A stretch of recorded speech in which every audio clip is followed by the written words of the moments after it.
বিয়ে তো পছন্দ করেই হয়, কিন্তু সুখী দাম্পত্য হয় কি? পছন্দের সঙ্গে বোঝাপড়াই দিতে পারে চিরকালীন সুখী দাম্পত্য। সুখী দাম্পত্যের জন্য এখনই লগ ইন করুন mysoulmate.co.in এ বা ডাউনলোড করুন মাই সোলমেট ম্যাট্রিমনি অ্যাপ। নমস্কার, সর্ববিষয় জ্যোতিষ অনুষ্ঠানে সবাইকে অনেক অনেক স্বাগত জানাচ্ছি এবং অবশ্যই সর্ববিষয় জ্যোতিষ নিয়ে আপনাদের সামনে চলে আসা। আজকে প্রথম থেকেই ফোন নেব এরকম একটা কথা হয়েছে, তবে কোথাও যেন মনে হয় যে না, কিছু আলোচনা তো হতেই হবে, কারণ যেহেতু আমাদের সঙ্গে কৌশিক ডিকাসব। অনেক স্বাগত জানাবো দাদাকে আমাদের অনুষ্ঠানে আসার জন্য। নমস্কার, সকলকে আমার আন্তরিক প্রীতি, শুভেচ্ছা, অভিনন্দন, বড়দের আমার শ্রদ্ধা এবং প্রণাম জানিয়ে আজকের অনুষ্ঠান শুরু করছি।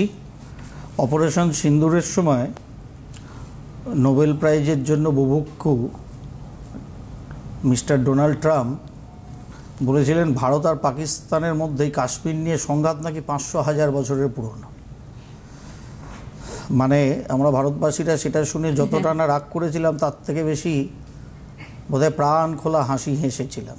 আমরাও এখান থেকে বলেছিলাম যে ডোনাল্ড ট্রাম্পের অ্যাকচুয়ালি সিংহলগ্নের দ্বাদশস্থ শনি, উনি যে খুব একটা বড় ইতিহাস বিশারদ হবেন না, এটা স্বাভাবিক ব্যাপার। কিন্তু মে মাসের প্রথম সপ্তাহে চলা অপারেশন সিঁদুরে এবং ডোনাল্ড ট্রাম্পের এই নিজের সৃষ্ট ইতিহাসের ব্যাখ্যা করা এবং তারপরে আমাদের একদম হাসির রোল ওঠা ভারতীয়দের মধ্যে, এটাই ওনার খালি ইতিহাস বিস্মৃত না বিকৃত, এটা ঠিক শব্দটা খুঁজে পাচ্ছি না। যে হোক, যা বলি সেটাই ঠিক, সেটা আপনারা নিজেরা নিজেদের মতো করে একটা লাগিয়ে নিন। ডোনাল্ড ট্রাম্প ইতিহাস বিস্মৃত না বিকৃত, কিন্তু সেটা যে মোটামুটিভাবে মধ্যিখানে জুনটা পেরিয়ে এই জুলাইয়ে আমার রাজ্যে এরকম বিপ্লবীরা সন্ত্রাসবাদী হয়ে যাবেন ইতিহাসের কোশ্চেন পেপারে, এটা তখন কিন্তু আমি আর দিদি খুব খিল্লি করেছিলাম এক কথায় ডোনাল্ড ট্রাম্পের ওই উদ্ধৃতিটাকে নিয়ে। এবং আমি বলেও ছিলাম যে দ্বাদশস্থ শনি তো জলরাশিস্থ, যার ফলে উনি যে ইতিহাস পারঙ্গত হবেন না এটাই স্বাভাবিক। কিন্তু সেটা যে হঠাৎ করে বিপ্লবীদের সন্ত্রাসবাদী বানিয়ে দেবে আমার এই বাংলায়, আর কি বাংলায় আমরা হতে দেখবো, এটা আমি খালি তাই ভাবছি। কেউ কোশ্চেনটা সেট করেছে, কেউ সেটা মুদ্রণে নিয়ে গেছে, যাদের দায় দায়িত্ব। মুদ্রণের পর একটা প্রুফ রিডিং হয় আমরা জানি, অন্ততপক্ষে কেউ সেটাকে কারেকশান করেছেন টোটালটাকে। কারুর চোখে এটা পড়লো না। আমি অদ্ভুত ব্যাপার ভাবছি। কালকে এটা সংবাদ মাধ্যমে খবরটা দেখার পর থেকেই আমি ভাবছি বাপ রে বাপ, তার মানে কি অ্যাকচুয়ালি এই যে টেন্টেড টিচার বা কর্মচারী, তার মানে এটা খালি এই 9, 10, 11, 12 আছে এরকম নয়, কারণ প্রাথমিকটা এখনও বেরোয়নি তাই ওটার কথা বলছি না। তার মানে এটা কি পশ্চিমবঙ্গে সর্বত্র ঢুকে আছে নাকি, যারা অরিজিনাল অশিক্ষিত? মানে কালকে এই প্রশ্নটা বিপ্লবী সন্ত্রাসবাদী হয়ে যাওয়ার পর দিদি আমার খালি এটাই মাথায় আসছিল যে 3টে স্তরে তো অন্তত 3টে মানুষ খুব কম করে হলেও এটাকে ট্যাকেল করেছেন। কেউ কোশ্চেনটা সেট করেছেন, মুদ্রণে গেছে, ফার্স্ট মুদ্রণের পর কেউ সেটাকে কারেকশন করেছেন, তারপরে আবার ফাইনাল প্রিন্টে হয়েছে। এরকম করেই তো হয়, যা জেনে এসছি। এখন আবার অন্য কোনো এআই দিয়ে, মেশিন লার্নিং দিয়ে অন্য কোনো পদ্ধতি থাকলে আমি জানি না। যদিও এআইয়ের কাছে দিলে এই ভুলটা হতো না, যদি অরিজিনাল ডকুমেন্টটা ঠিক থাকতো। আমি খালি ভাবছি তাহলে কি টেন্টেড মানে শিক্ষক থেকে শিক্ষাকর্মী সর্বত্র আছে, খালি স্কুলে আছে এরকম ব্যাপার নেই, কলেজ টলেজেও আছে। তার মানে খুব কঠিন পরিস্থিতিতে আমরা দাঁড়িয়ে আছি, বুঝলেন তো। মানে সেখানে কি হবে না হবে বোঝা খুব মুশকিল, খুব মুশকিল, সত্যি বলছি। হাসতে হাসতে কথাটা বলছি, কিন্তু ভাবনা করে দেখুন যে মোটামুটিভাবে লস্করি তৈবা বা জৈশে মোহাম্মদের লোকেরা পাকিস্তানে যখন লেকচার দেয় মাইক্রোফোন হাতে নিয়ে, আর আমাদের সারা ভারতে কখনো কখনো কিছু উচ্চিংড়ে কাশ্মীর মাঙ্গে আজাদি বলে যখন চিৎকার করে, তখন ওই লস্করি তৈবা জৈশে মোহাম্মদের লোকেরা কাশ্মীরে যারা বোম মারে, ধর্ম জিজ্ঞাসা করে মানুষ খুন করে বা ধর্ম জিজ্ঞাসা না করে মানুষকে খুন করে, যারা পাথর ছোড়ে, তাদের বলে নাকি স্বাধীনতা সংগ্রামী। মানে বিষয়টাকে যদি A=C হয় আর B=C হয়, তাহলে তো A=B হয়, তাই না? সেরকম আমার রাজ্যে বিপ্লবীদের আমরা সন্ত্রাসবাদী বানাচ্ছি। তার মানে ব্যাপারটাকে যদি একটু ঘুরিয়ে ধরি, তাহলে লস্কর-ই তৈয়বা, জৈশে মোহাম্মদ, ইট ছোড়া গ্যাংকে, মানুষ খুশ করা গ্যাংকে যেরকম স্বাধীনতা সংগ্রামী বলছে কাশ্মীরের, তাহলে আমরা বিপ্লবীদের যদি সন্ত্রাসবাদী বলি, তার মানে কি আমরা ব্রিটিশ শাসককে বলছি যে তারা একমাত্র ঠিক, আমাদের বিপ্লবীরা ভুল ছিল? মানে লস্কর-ই তৈয়বার মতোই কথা বলছি প্রায় আমরা। খুব কঠিন ব্যাপার, কিন্তু এই ব্যাপারগুলো খুব কঠিন ব্যাপার। এটা ল কলেজের কিংবা অভয়ার ধর্ষণ আমরা সচক্ষে দেখতে পাচ্ছি, তাই। কিন্তু শিক্ষা যেখানে ধর্ষিত হয়ে যাচ্ছে, সেখানে সমাজের কিছু থাকে না। তার কারণ কোনো সভ্যতাকে ভেঙে দেওয়ার জন্য সব থেকে সর্বাগ্রে যেটা করা হয় সেটা হচ্ছে শিক্ষা এবং সংস্কারকে এবং সংস্কৃতিকে ভাঙা হয়। কোনো দেশের কোনো অংশের এডুকেশন আর কালচারকে যদি ভেঙে দেওয়া যায়, সে দেশকে বোমাগুলি দিয়ে ভাঙতে হয় না। এটা ইতিহাস আমাদের প্রদর্শন করেছে যুগের পর যুগ ধরে। সেই জায়গায় আমরা বাঙালিরা চলে যাচ্ছি কিনা আমি কি জানি, যাচ্ছি না অলরেডি চলে গেছি, এটাও বোঝা খুব মুশকিল, খুব মুশকিলের ব্যাপার। কেউ কপাল সম্বন্ধে জিজ্ঞাসা করতেই পারেন, শনি বক্রি হবে, তার জন্য আপনি লটারি পাবেন কি না, কিংবা আপনার প্রচুর ক্ষয়ক্ষতি হবে কি না, অবশ্যই জিজ্ঞাসা করতে পারেন। কিন্তু গ্রহ যখন বক্রি হয়, প্রত্যেক বছরই শনিদেব বক্রি হন 138 থেকে 140 দিনে, ফিক্সড ফেনোমেনা। এই ফেনোমেনাটা ফিক্সড কেন? তার কারণ সূর্যের থেকে শনিদেবের আমাদের যে জোডিয়াক, তার কৌণিক দূরত্ব অনুযায়ী এটা ঘটে। তা সূর্যদেব তো অ্যাকচুয়ালি ফিক্সড, কিন্তু পৃথিবী যেহেতু রোট করছে, আমরা দেখছি সূর্যদেব এক একটা রাশি থেকে আর একটা রাশিতে যাচ্ছেন এক এক সময়, যেটাকে আমরা সৌর মাস বলি, বৈশাখ থেকে চৈত্র অবধি যেটা চলে। আর যখনই সূর্যদেবের সঙ্গে পৃথিবীর অ্যাঙ্গেলটা চেঞ্জ হচ্ছে এবং সূর্যদেবের সঙ্গে সব গ্রহদের অ্যাঙ্গেলটা চেঞ্জ হচ্ছে, সেইখানেই সেই পার্টিকুলার কৌণিক দূরত্বে, যেহেতু শনিদেব একটা ঘরে 2.5 বছর থাকেন, যার ফলে সূর্যদেব ঘুরতে ঘুরতে প্রত্যেক 2 বছরে শনিদেবের সঙ্গে এমন একটা কৌণিক ডিস্টেন্স তৈরি হয়, যখন পৃথিবী দেখে শনিদেবকে প্রথমে মনে হয় স্টেশনারি দাঁড়িয়ে পড়েছেন, তারপরে মনে হয় ব্যাকওয়ার্ড মোশনে যাচ্ছেন, মানে ট্রেনটা সামনে চলার জায়গায় পেছনে চলছে, তারপরে আবার কিছু সময়ের পরে গিয়ে মনে হয় না শনিদেব দাঁড়িয়ে পড়েছেন, এগেইন স্টেশনারি, দেন এগেইন আবার সেটা শনিদেব সামনে যাচ্ছেন, মানে ফরওয়ার্ড মোশন হচ্ছে। বেসিক্যালি এই হচ্ছে একটা রেট্রোগ্রেড মোশনে একটা গ্রহের অবস্থা, যেটা সম্পূর্ণরূপে একটা ভৌগোলিক এবং ফিজিক্সের ম্যাথামেটিক্যাল অ্যাসপেক্টে অবজারভেশন। কোনো গ্রহ যদি সত্যি থেমে যায় আর পেছনে আসে, তাহলে বুঝতে পারছেন সেই জোডিয়াক সিস্টেমের কী হবে। সুতরাং এটা পৃথিবী থেকে মনে হচ্ছে, দিদির সাপেক্ষে আমি বসে, আমার সাপেক্ষে দিদি বসে, আপনারাও যে যার জায়গায় যে যার ঘরে বসে এই অনুষ্ঠান দেখছেন, আপনারাও আমাদের দুজনকে বসে থাকতে দেখছেন, আমরা আপনাদের দেখতে পাচ্ছি না, কিন্তু অনুভব করছি আপনারাও এক জায়গায় নিশ্চয়ই বসে এই অনুষ্ঠানটাই শুনছেন, দেখছেন, কিছু করছেন। তা বলে কি আমরা বসে আছি সকলেই? স্থিতি জাড্ডে আছি নেই তো, কারণ পৃথিবী রোট করছে, মানে আমরা সকলেই ঘুরছি। যাই হোক, এসব একদম আলটপকা ABCD ফিজিক্স।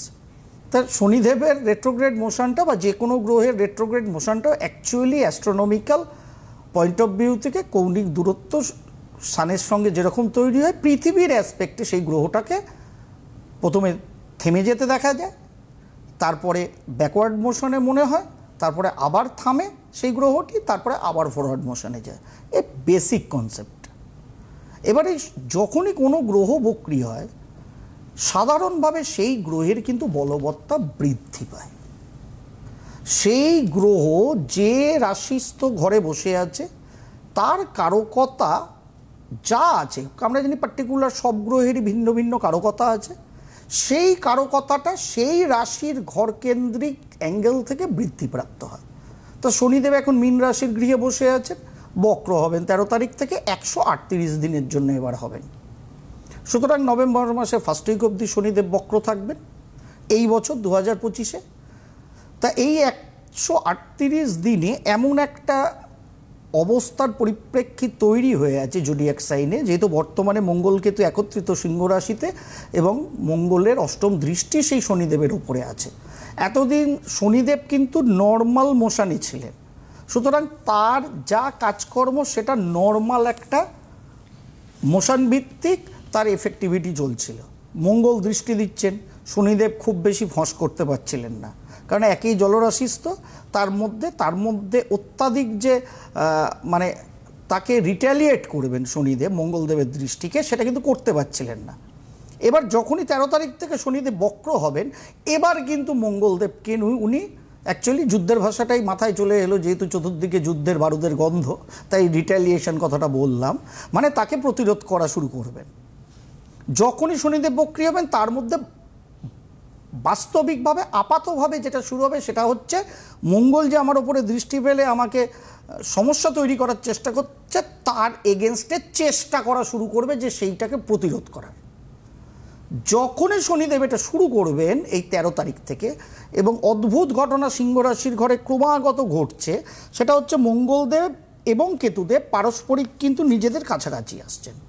কারণ রাহু কেতু আমরা জানি রিভার্স ঘোরে অন্য গ্রহের তুলনায়, তারা অলওয়েজ বক্র। সুতরাং কেতুদেব ক্রমাগত মঙ্গলদেবের দিকে আসছেন, আর মঙ্গলদেব ন্যাচারাল গতিতে কেতুদেবের দিকে যাচ্ছেন। এই কনজাংশনটা আগেই আমি সিটিবিএন বা আমার সম্ভাব্য অ্যাস্ট্রো পর্দায় বলেছি, এই কনজাংশনটা অ্যাকচুয়ালি হবে 20, 21, 22 তারিখ নাগাদ। সুতরাং যত জুলাই মাসের কাছাকাছি ভেতরের দিকে আমরা ঢুকছি, তত এই মঙ্গল আর কেতু পারস্পরিক কাছাকাছি আসছে। যখনই মঙ্গল কেতু কাছাকাছি আসছে, বাই ডিফল্ট উল্টো দিক থেকেও রাহুর ডিগ্রিটা কেতুর সমান, সুতরাং রাহুর দৃষ্টিটাও সেই মঙ্গল কেতুর কনজাংশনের ওপর একদম পিন পয়েন্টিং আসছে, মানে প্রিসাইজ হিটিং হবে। এবার শনিদেব 13 তারিখ থেকে বক্র হয়ে যাবেন। মঙ্গলদেব রাহুর সাথে যুদ্ধছিলেন, সঙ্গে কেতুকে নিয়েছেন, যে তার শিষ্য, কেমিক্যাল ওয়ারফেয়ারের অন্যতম প্ল্যানেট কেতু, এবং মার্স অগ্নিতত্ত্ব প্রধান। দৃষ্টি মারছিলেন দুটো বায়ুকারক গ্রহকে, একদিকে অপোজিট সাইডে রাহু এবং অষ্টম দৃষ্টিতে শনি, যে কিনা বায়ুকারক কিন্তু আছে জলে। এবার শনিদেব বক্রী হচ্ছেন। শনিদেব যখনই বক্রী হবেন, তার চেষ্টা বল মানে মঙ্গলের দৃষ্টিকে প্রতিহত করার জন্য শনিদেব লড়াই শুরু করবেন। তার মানে আমরা যা মধ্যপ্রাচ্য থেকে শুরু করে রাশিয়া ইউক্রেন থেকে ইস্ট বা ওয়েস্ট পার্ট অফ দ্য গ্লোবে যা যা ঘনঘটা দেখেছি আজ অবধি, এই 11ই জুলাই অবধি, সেটা কিন্তু ট্রেলার বলা যায়। সুতরাং আগামী দিনে 13 জুলাই থেকে যখনই শনিদেব বক্রী হবে এবং মঙ্গল কেতুর কাছাকাছি আসা রাহুর দৃষ্টি এবং মঙ্গলের অষ্টম দৃষ্টি শনির ওপরে ছিল, 29 তারিখ জুলাই মাস অবধি থাকবে। এরপরে মঙ্গলদেব সরে গেলে শনির সাথে ডাইরেক্ট কনজাংশন হবে মঙ্গলের, মানে সমসপ্তমে চলে যাবে, ওখানে তো আরও লড়াই শুরু হবে। এবার ভেবে নিন অবস্থাটা কীরকম হতে চলেছে গ্লোবাল সিনারিওতে। সেখানে আপনার পার্সোনাল, আমার পার্সোনাল ভালো মন্দ কি কিছু হবে না? নিশ্চয়ই ভালো হবে, অবশ্যই ভালো হবে। বিভিন্ন রাশির সাপেক্ষে শনির এই বক্র অবস্থা ভালো ফল প্রদান করবে, আবার অনেক রাশিকে সমস্যাতেও ফেলবে, সেটা ইন্ডিভিজুয়াল। কিন্তু রাজ্যের বা দেশের বা গ্লোবের অবস্থা যদি খারাপ থাকে, তখন আপনার আমার ব্যক্তিগত রাশিচক্রে বক্রী শনির ফলাফল ভালো হলেও সেই ভালোটাকে কি খুব বেশি আমরা ব্যবহার করতে পারবো? এটা ভাবনার। যেরকম কোভিডে কারোর সময় হয়তো দুর্দান্ত চলছিল, কিন্তু অন্ততপক্ষে একটা বছর 2020 প্রায়, যখন সব কিছু কোলাপস করে গিয়েছিল, সবাই ঘরে বন্দি হয়ে গিয়েছিল, তার ওই ভালো সময়টা জীবন জীবিকার কথা না ভেবে খালি জীবন বাঁচানোর তাগিদে চলে গেছে।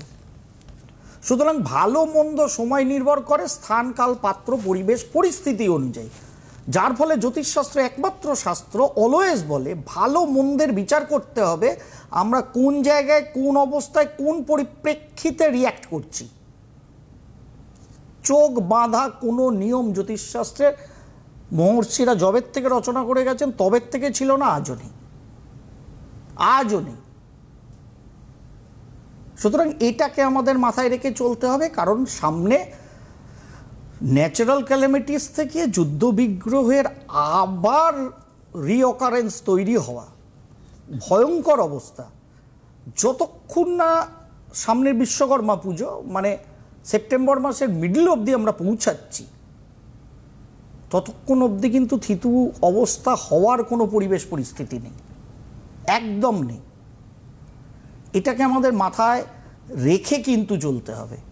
এবং যেহেতু ইস্ট অ্যান্ড ওয়েস্ট গ্লোবালি এবং আমার দেশ সাপেক্ষে ভয়ঙ্কর রকম এফেক্ট, আমি প্রায় 2 মাস 2.5 মাস আগে এই পর্দা থেকেই বলে গেছি যে পশ্চিমবঙ্গের মানুষকে সজাগ হওয়া উচিত। আমাদের একটু পাউডার হয়ে যাওয়া সিদ্ধারাগুলোকে একটু ফেভিকল দিয়ে জুড়ে একটু সুঠাম করা উচিত। তা না তো কিন্তু ঘোর বিপদ পশ্চিমবঙ্গবাসীর জন্য তৈরি হয়ে থাকতে পারে। যে কোনো অ্যাসপেক্টে যখন খুশি সেটা তৈরি হয়ে যেতে পারে, নানাবিধ কারণে তৈরি হতে পারে। সুতরাং আমাদের সজাগ সচেতন থাকা উচিত, পারস্পরিক সঠিকভাবে মেলবন্ধনটা বজায় রাখা উচিত। যদি কারণ এরকম পাগল কোনোদিন দেখা যায়নি যে নিজের মাথায় ঢিল মারে। আমরা বাঙালিরা বোধহয় ওইটাকেও এবার ভুল প্রমাণ করতে চলেছি। আমরা বোধহয় এমন পাগলের পর্যায়ে পৌঁছাতে চলেছি বা হয়তো বা চলে গেছি যেখানে যে পাগল নিজের মাথাতেই ঢিল মারে। এবার ওই প্রবাদটাকে পাগল নিজের মাথাতেও ঢিল মারে না, এটাকে আপনি আমি ভুলই প্রমাণ করে রাখবো না ঠিক প্রমাণ করব, এটা কিন্তু আপনার আমার হাতে। এটাকে ভাবনা করে আগামী দিনে এগোন। প্রচুর কিছু বলার আছে। সুতরাং বকরি শনি কার রাশিতে কি ভালো হবে কি মন্দ হবে, অবশ্যই রাশিগতভাবে ভালো মন্দ হবে, কিন্তু সামগ্রিক পরিস্থিতি যদি ভালো না থাকে সেটাকে আপনি ব্যবহার করবেন কি করে ব্যবহার করবেন? আপনার দশা পিরিয়ড খারাপ, কিন্তু বকরি শনি হয়তো রাশি অনুযায়ী আপনার পক্ষে ভালো ফল দেবে। তাই এটাকে আপনি কি করে ব্যবহার করবেন? সুতরাং ভালো লাগে এগুলো শুনতে, মনে হয় যেন জীবনে সব লটারি আমি পেয়ে যাব। এরপরেই শ্রাবণ মাস আসছে, বাবার মাথায় জল ঢাললে সব পাপ স্খলন হয়ে যাবে। তা ভগবান দেবাদিদেব মহাদেব অ্যাকচুয়ালি ওই কালো বা সাদা পাথরটা নাকি আপনি আমি সেটাই বুঝি না। তো আসলে কার মাথায় জল ঢালছি তাই বুঝি না। রোজ আপনি আমি স্নান করি সাধারণভাবে, খুব একটা অলস প্রকৃতির মানুষ যদি না হয়, আর সাধারণভাবে যদি শনি ভয়ঙ্করভাবে আত্মকারক এবং লগ্নকে এফেক্ট না করে, তাহলে সেই মানুষটা সাধারণভাবে রোজই স্নান করে শীত গ্রীষ্ম বর্ষায়। আর শনি যদি ভয়ঙ্কর এফেক্ট কারুর লগ্নকে করে, লগ্নাধিপতিকে করে এবং আত্মকারক হয়ে বসে থাকে, তাহলে সেই মানুষটা দেখবেন গরমকালেও অনেক দিন স্নানটাকে স্কিপ করে যায়, আর একটু নোংরা টোংরা থাকতে তারা ভালোবাসে। তা যাই হোক, এসব অনেক ডিটেল অনেক রকম আলোচনা করা যায়, কিন্তু বিষয় হচ্ছে আমরা তো রোজই স্নান করি। স্নান করে আমরা কি করি? এই যে সাবান মাখি বা অন্য শ্যাম্পু করি বা সবই করি, কি করি? বাহ্যিক রূপে করি। কিন্তু স্নান করে আমরা প্রথম যেটা খুব গরমকালে যেটা আমাদের সবথেকে বেশি অনুভব হয়, যে স্নান করে মনে হয় স্নান করে কি করে আমরা বলি? তাহলে আমরা তো স্নান করেছি বাহ্যিক এই শরীরটায়, তাহলে এইটা কে বলল? ওটাকে আমি বলেছি? বলিনি। তার কারণ পরিশুদ্ধ এবং শান্ত হয়েছে আমার অভ্যন্তরে থাকা দেবাদিদেব। সেই জন্যে আমরা বলি ফ্রেশ লাগছে, দারুণ লাগছে। এবার হ্যাঁ বলো কি করতে হবে, নর্মাল কথা বলি তো দিদি। একদম। তো ওই টা আসে কোত্থেকে সেটা ভাবি না, কিন্তু এই উপাচার করলে জীবন ঘুরে যাবে, ওই উপাচার করলে জীবন ঘুরে যাবে। হ্যাঁ ঘুরে যাবে। যেরকম হাজার হাজার টাকা দিয়ে এই ভর্তির প্রসেস শুরু হয়েছে, মারামারি আজকে থেকেই শুরু হয়ে গেছে। কত টাকা দিলে কি অনার্স পাবেন ওইগুলো হবে, কিচ্ছু হবে না। কেউ ফোনে আছে, নিয়ে ফেলি, 5 মিনিট আছে, বলে দিয়েছে বাবারে ওদিক থেকে। হ্যালো, এটা কিন্তু বিপ্লবীরা বলেছে। হ্যাঁ নমস্কার, কে বলছেন? হ্যাঁ আমি বোলপুর থেকে বলছি। বোলপুর থেকে? বাবা ভয়ঙ্কর জায়গা। অনেকক্ষণ অপেক্ষা করছি। রবীন্দ্রনাথের জায়গা হিসেবে খুব সুন্দর জায়গা। হ্যাঁ, কার কিন্তু সম্বন্ধে জানবেন? রবি ঠাকুরকে ছেলের সম্বন্ধে একটু জানতে ভাববো চাই। না কাকে ভাববো? রবি ঠাকুরের লেখনীতে চরিত্রকে ভাববো, সেটাই ভাবছি আমি। যাই হোক, বলুন ছেলের নাম বলুন। ছেলের নাম দেবাঞ্জন। দেব অঞ্জন, বেশ বলুন। Date of birth? 1/1/1992। ও 2001। বুঝলাম না, 1/1/2001? না না 30/9/2001। কি বলছেন? হায় কপাল। তো 30/9/2001। 30/9/2001 সালে জন্ম দেবাঞ্জনের। সময় বলুন। সময় বলুন। বিকাল 4:37। ঠিক করে বলুন। 4:37 তো? কোথায় জন্ম? বোলপুরি। বোলপুরে। ছেলে বোলপুরের বাইরে আছে? না। তাহলে কিচ্ছু হবে না। কি পড়াশোনা করেছে? পড়াশোনা করছে, ইংরেজি নিয়ে পড়াশোনা করছে। হ্যাঁ, কি নিয়ে পড়াশোনা করছে? ইংরেজি নিয়ে বিয়ে করছে। গ্র্যাজুয়েশন করছে। ও 24 বছর বয়স তো। হ্যাঁ হ্যাঁ। 24 বছরে কি গ্র্যাজুয়েশন করছে? এতদিনে তো পিএইচডি করা উচিত লোকের। গ্র্যাজুয়েশন করছে, এখন বসেছিল ওই যে কোভিড ছিল, তারপরে নানা রকম ঝামেলায় পড়াশোনাটা হয় না। কেন হয়নি কেন? নানা রকম কি ঝামেলায়? তো কোথায় ভর্তি হবে, কি নিয়ে পড়াশোনা করবো, কিছুই খুঁজে পাচ্ছিল না। কিছুই খুঁজে পাচ্ছিল না। হ্যাঁ।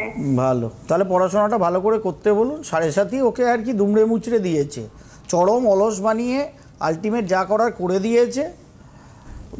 জন্ম ছকটা এত ভালো একটা জন্ম ছক আপনার ছেলে লস করলো লাইফে, এটা আমি বলতে পারি। বন্ধু বান্ধবদের সাথে ঘোরা ফেরা, প্রেম প্রীতি ভালোবাসা, এর মধ্যে যদি ও ঢুকে গিয়ে বয়সটাকে নষ্ট করে, যেটা আমার মনে হচ্ছে হয়তো করেছে 7.5 পিরিয়ডে। না, বন্ধু বান্ধব নাই। তা বাড়িতেই বসে থেকে সময়টাকে লস করে দিল খাটে বসে বসে। হ্যাঁ। বাহ, ভালো তো। তা আপনারা ভালো বাবা মা আছেন তো, খাইয়ে যান। ওদিকে নরেন্দ্র মোদী আছে, 80 কোটি লোককে বিনা পয়সায় রেশন দিচ্ছে, আর এইদিকে আপনার মতো বাবা মা আছে বিনা পয়সায় ছেলেকে খাইয়ে যাবে। খাইয়ে যান, আমাকে জিজ্ঞাসা করে আর কি লাভ? জন্মছকটা কেমন আছে দাদা একটু বলবেন? জন্মছকটা ভালো থাকলে ভালো কর্মটা তো করতে হবে। জন্মছকটা ভালো থাকলেই তো হয় না, সেই ধরনের কর্মটা করতে হয় তো। ভাগ্যপতি সপ্তমে বসে আছে, অষ্টমে রবি বসে আছে, পঞ্চমপতি ভাগ্যস্থানে বসে আছে, দশমপতি একাদশে বসে আছে, একাদশপতি পঞ্চমে বসে আছে। গুরুচণ্ডালী আর অঙ্গারক দোষ করে চিৎকার চেঁচেমেচি, খাওয়া দাওয়া, ঘরে বসে থাকা, এইতে করে করে জীবনটা কাটিয়ে দিয়েছে। লাভ কার লাভ? এই জন্মছকটা আপনার বয়সী, আপনার যেদিনকে ছেলের জন্ম, আমি চ্যালেঞ্জ দিচ্ছি 30শে সেপ্টেম্বর 2001 সারা ভারতের যে কোনো জায়গায় এই সময় প্রায় বিকেলবেলা নাগাদ জন্মের কোনো ছেলে মেয়ের মা যদি এই অনুষ্ঠান শোনেন, প্লিজ আগামী দিন মঙ্গলবার দুপুর 1:35 আমাদের অনুষ্ঠানে ফোন করবেন। 30শে সেপ্টেম্বর 2001 বিকেল 4টে থেকে 5টা 6টার মধ্যে আপনার সন্তান জন্মেছে, সারা ভারতের যে কোনো জায়গায় করবেন। কারণ আমি দেবাঞ্জনের মাকে প্রমাণ করব যে আপনার ছেলে মেয়েটা এখন কি করছে, এই সময়ে এই তারিখেই জন্মে। তার দোষটা কার? এত ভালো জন্ম ছক নিয়ে আমার ছেলের ছকটা কেমন আপনি 24 বছর বয়সে জিজ্ঞাসা করে কি হবে ম্যাম? লাভ আছে কোনো? এখন গ্র্যাজুয়েশন পড়াচ্ছেন, তাও আবার আর্টসে। সে আর্টসে পড়তেই পারে, আমার কোনো আপত্তি নেই। কি করছি না করছি, কি করব ভেবে পাচ্ছি না। জ্যোতিষশাস্ত্র যদি বিচার করেন, সারাদিন সিটিভিএন দেখছেন আর এক একজনকে ফোন করে বলছেন কি করব কি করব, তাতে কি ছেলে করছে? তাও তো হয়তো করলো না, তা লাভটা কি হলো? তার থেকে প্রত্যক্ষ রূপে কারুকে দেখালেই তো পারতেন কাছাকাছি গিয়ে কি করা উচিত। একদমই তাই। আজকে আর আমাদের হাতে সময় নেই, অবশ্যই আপনারা যোগাযোগ করতে কি বলবো। আর অবশ্যই বলবো যে খর্দায় তো চেম্বার রয়েছে, একদম খর্দায় চেম্বার রয়েছে, আসানসোল বুকিং অন আছে। 17 তারিখ আসানসোল রয়েছে। অনেক ধন্যবাদ দাদাকে, ধন্যবাদ আপনাদের জানাই, নমস্কার।